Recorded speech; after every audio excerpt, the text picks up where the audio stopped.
ever had a bad experience with something because you were either unprepared or you weren't ready for a particular event or occasion?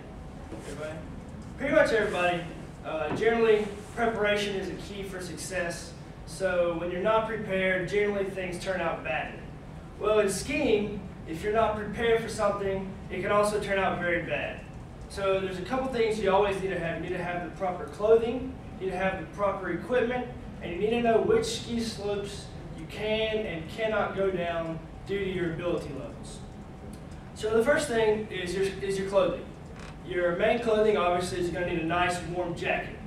You're going to want a jacket that's warm, but you need a jacket that's also is water resistant because of snow. You want to keep it dry. So you want a nice warm winter jacket.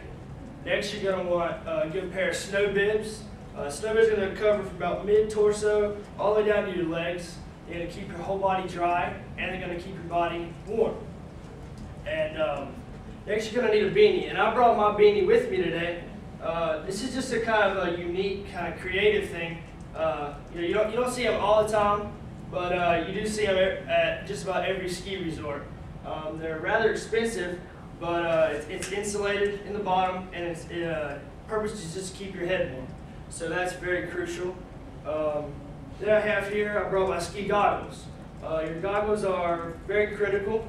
Shields off water when you're skiing. Going down hills keeps your eyes from watering, and just helps you see better while you're skiing. So the main thing when you're skiing and clothing-wise is just dress in layers, stay warm, and stay dry.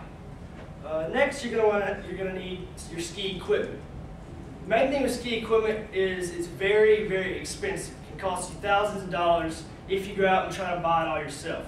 So generally, the best thing for people who just ski a couple times a year is just to rent your skis and your equipment from the ski resort. And these days, the stuff that you rent is pretty much state-of-the-art, so you don't have to worry about getting bad skis or bad equipment.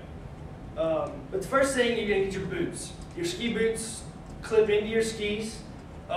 They come to about your mid-calf, and they're supposed to be pretty tight fitting on you to keep from any ankle injuries or injuries of any such. So you're going to get your boots, and your boots are going to be sized according to your shoe size, obviously. Then once you get your boots, you get your skis. Your skis are judged according to three things: your height, your weight, and your ski type all factor into which skis you get. So according to how tall you are, how much you weigh, and ski type 1, 2, or 3 is going to depend on which skis you get. And then last of your ski equipment is your ski poles. Not everybody uses ski poles, but if you do use them, you're going to get them according to your height. So, you don't want short ski poles if you're tall, like my size or Bryce's size. You're going to want ski poles that are comfortable for you. SkiResorts.org, North American Trail Ratings, rate trails according to their symbols. So your Type 1 trails, or your beginning trails, are generally symbolized with a green circle. Your intermediate trails are symbolized as a blue square, and your expert trails are symbolized by a black diamond. Menta.com splits up the different types into 9 ability levels.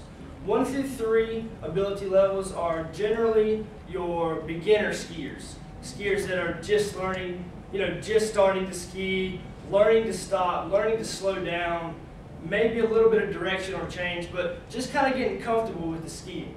And they're always going to ski on the green circle ski slopes because they're the beginner ski slopes. Your Type 2 slope, the blue square, is for your 4, 5, and 6 ability level skiers.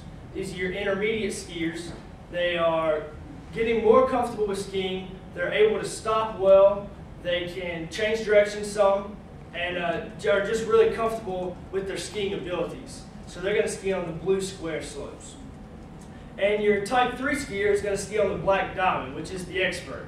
And that's level 7, 8, and 9. These skiers can turn back and forth with ease. They can stop quickly without even having to think about it. And they're just very comfortable skiing. Nothing really bothers them. They're just very comfortable with what they want to do. So with all this, it's crucial to have proper clothing, proper equipment, and know which slopes you can and can't ski down. 3 years ago, I had skied a few times. I wasn't really comfortable, but I knew about what I was doing. So I was in a group of about 15 people, and I had the proper clothing and equipment, but I didn't map out where I needed to go. It was time to leave, and the only way to get back was to go down a black diamond. Well, I was kind of scared. My dad was in the group, said just go down slow. Well, I went down about middle of the group, and I tried to go slow. It was such a steep incline that it kept just kicking my ski forward. So I ended up flying straight down the mountain, which is very dangerous. I came to within 20 to 30 feet of a wood fence right in front of a lodge. I didn't want to lay it down because I didn't want to hurt myself. So within about 20, 30 feet, I just closed my eyes and turned. I ended up laying down and hitting a big pile of snow right before the wood fence, which ended up saving me. It's very dangerous to just go straight down. So make sure when you're skiing you have the proper clothing, the proper equipment, and you know which slopes you can and can't ski down.